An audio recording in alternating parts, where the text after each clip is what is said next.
अस्सलाम वालेकुम, welcome back to Vu बाइस। कैसे हैं आप सब लोग? ओके जी, हमने स्टार्ट की हुई है Vu final term preparation ENG 201। आज हम इस लेक्चर में पढ़ेंगे जी लेक्चर नंबर 33 एंड 34 के। तो चले चलते हैं कि क्या है इस लेक्चर में। लेक्चर नंबर 33 एंड 34 में writing specifications and analysis report. This lecture highlights common issues in writing such as writers block. सबसे पहले हम देखेंगे कि हमारा स्पेसिफिकेशन होता क्या है, देन हम बात करते हैं अपनी बकाया चीज़ों के बारे में कि बकाया क्या है। सबसे पहले हम मेन कंसेप्ट समझेंगे कि स्पेसिफिकेशन क्या चीज़ है।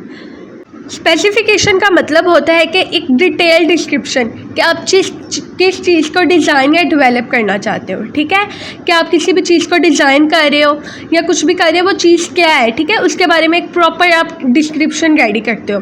अच्छा दोस्तों, इस लेक्चर में हम बात करते हैं स्पेसिफिकेशन और एनालिसिस रिपोर्ट के बारे में, जो इंजीनियरिंग, सॉफ्टवेयर और साइंटिफिक फील्ड में बहुत इंपॉर्टेंट होती है। तो सबसे मैंने आपको बता दिया कि स्पेसिफिकेशन क्या होती है, कि आपने एक डिटेल डिस्क्रिप्शन लिखनी होती है कि आप किस चीज़ को डिज़ाइन करना चाह रहे हैं या डेवलप करना चाह रहे हैं।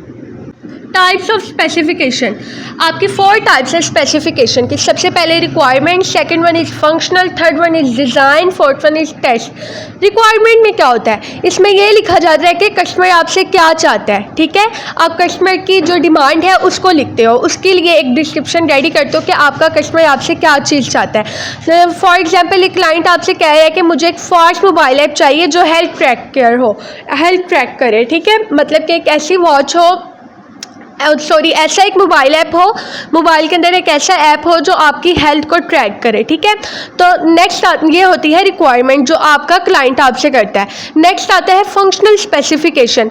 यहाँ ये डिस्क्राइब करते हैं कि आप क्या काम करेंगी। ठीक है, जैसे स्टेप काउंटर होगा, कैलोरी कैलकुलेटर होगा, मतलब अब आपने ऐप को तो डेवलप करना है, आपने मोबाइल ऐप एक डेवलप करना है जो हेल्थ ट्रैक करें, तो आपने फिर ये भी आपने अपनी डिस्क्रिप्शन में लिखना होता है कि आप इसके लिए क्या क्या काम करेंगी। ठीक है, आप इसके अंदर क्या क्या चीज़ें ऐड करेंगे। थर्ड आता है डिज़ाइन। जब आपने चीज़ें ऐड कर दी हैं तो आपने उस ऐप को डिज़ाइन किस तरह से देना है। ठीक है, उसके बाद आता है टेस्ट स्पेसिफिकेशन। इसमें लिखते हैं कि आपको टेस्ट कैसे करेंगे और क्या टेस्ट केसेस होंगे, ये सब कुछ आप इसके अंदर मेंशन कर देते हो।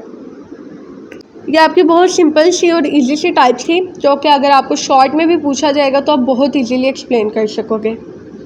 अब बात करते हैं एनालिसिस रिपोर्ट के स्ट्रक्चर की। एक प्रॉपर टेक्निकल रिपोर्ट बनाने के लिए ये एलिमेंट्स इंपॉर्टेंट होते हैं। ठीक है, title page, abstract, table of content, glossary, introduction, discussion, conclusion, recommendations, appendix. सबसे पहले आता है टाइटल पेज, जिसमें आपने नीड से अपनी किसी भी अपने यानी कि जो रिपोर्ट है उसका स्ट्रक्चर लिखना होता है, और फिर ऑथर का नेम लिखना होता है कि जिसने वो रिपोर्ट लिखी है। ठीक है, और डेट वगैरह। एब्स्ट्रैक्ट में आता है 5 to 6 लाइन्स की आप शॉर्ट समरी दे देते हो। अगर आपकी रिपोर्ट बहुत लॉन्ग है ना, तो आप स्टार्ट में थोड़ी सी एक शॉर्ट सी समरी दे देते हो। टेबल ऑफ कंटेंट देते हो, हर हेडिंग और उसका पेज नंबर देते हो, ताकि जो रीडर है वो किसी स्पेसिफिक टॉपिक को पढ़ना चाह रहा है तो वो इजीली आपको उस टेबल ऑफ कंटेंट से अपने टॉपिक को सर्च कर ले। ग्लोसरी का मतलब ये है कि आपकी जो बुक है, आपका जो स्टोरी है, जो भी चीज़ आपकी रिपोर्ट है, उसके अंदर कुछ वर्ड टफ होते हैं, बहुत टफ होते हैं, उनके मीनिंग्स को आप लिखा करो तो वो चीज़ आ जाती है ग्लोसरी या सिंबल्स में।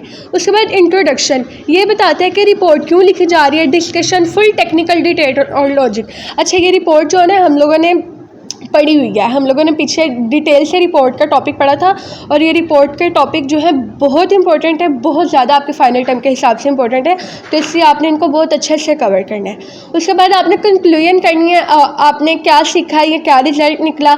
अच्छा, ये मैंने शॉर्ट से यहाँ पे दिया क्योंकि हमने बहुत लॉन्ग डिटेल में हमने इसको सारा पढ़ा हुआ था, तो इसको मैंने यहाँ पे शॉर्ट से ही एक्सप्लेन किया ताकि आपका एक दफ़ा आप लोगों को रिकॉल हो जाए कि हम लोगों ने क्या क्या चीज़ पढ़ी थी। Avoiding common writing problems.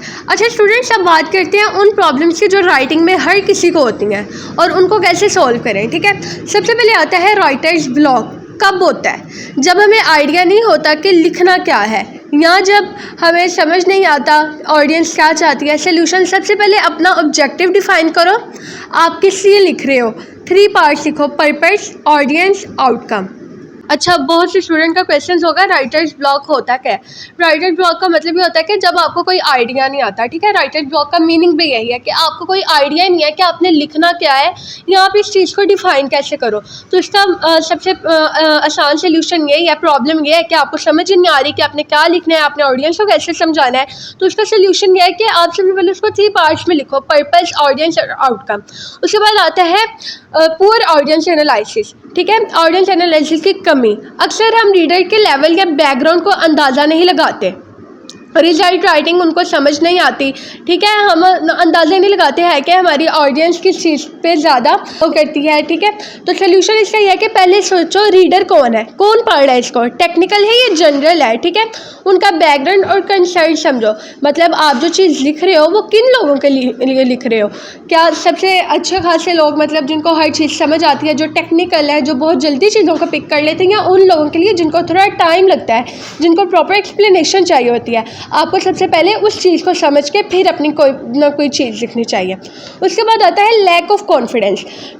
लोग सोचते हैं कि उनकी इंग्लिश अच्छी नहीं है या वो इम्प्रेस नहीं कर पाएंगे। सोल्यूशन, हर डॉक्यूमेंट को एक प्रोसेस समझाओ, पहले ड्राफ्ट बनाओ फिर रिवाइज करो। मतलब कि ये बहुत से लोगों के साथ होता है कि उनका कॉन्फिडेंस इतना अच्छा नहीं होता इंग्लिश के मामले में, तो वो मतलब समझते हैं कि वो नहीं अच्छी कर पाएंगे या उनकी इंसल्ट हो जाएगी, ठीक है। तो ये उनके लिए सल्यूशन है। उसके बाद आता है जी पंक्चुएशन और ग्रामर मिस्टेक। गलत पंक्चुएशन से मीनिंग बदल जाता है, इसलिए आप लोगों ने सबसे पहले क्या नाम है अपनी पंक्चुएशन को अच्छा करना है, ठीक है। सेमीकोलन, कॉलन्स, कोमास को सही यूज़ करना। ग्रामर मिस्टेक, स्पेलिंग ज़रूर चेक करने, आपकी स्पेलिंग थोड़ी सी भी चेंज हो जाए तो वो भी मीनिंग, वर्ड के मीनिंग को ही चेंज कर जाती है। उसके बाद आता है जी गनिंग फॉग इंडेक्स। ये एक फार्मूला होता है जो बताता है कि आपकी राइटिंग कितने ग्रेड लेवल के लोग इजीली समझ सकते हैं। मतलब कि आपने जो मतलब कि जिस इंग्लिश में लिखा है, कभी होता है कि आपकी इंग्लिश बहुत हाई लेवल की होती है और कभी आपकी एवरेज होती है, ठीक है। तो वो ये बताता है कि आपने जिस लेवल की इंग्लिश लिखी है वो कितने लोग समझ सकते हैं, ठीक है।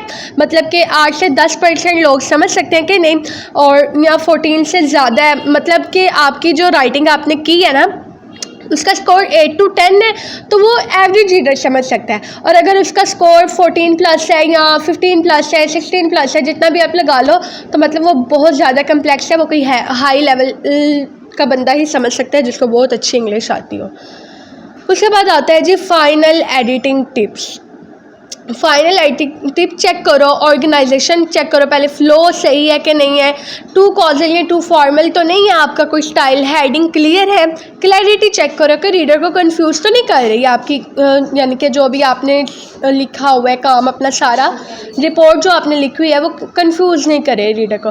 तो ओके जी, आज के लेक्चर में हम लोगों ने पढ़ा है लेक्चर नंबर 33 एंड 34 को, जिसमें हम लोगों ने रिपोर्ट को एक तरफ से हम लोगों ने रिवाइज़ किया है और बहुत कुछ हम लोगों ने इसमें सीखा है। अगर आपको मेरा लेक्चर ये अच्छा लगा हो तो प्लीज़ मेरे चैनल को लाइक, शेयर एंड सब्सक्राइब ज़रूर कीजिएगा और कमेंट सेक्शन में मुझे बताइएगा कि आपको ये लेक्चर कैसा लगा, और अपने दोस्तों के साथ भी इस लेक्चर को ज़रूर शेयर कीजिएगा।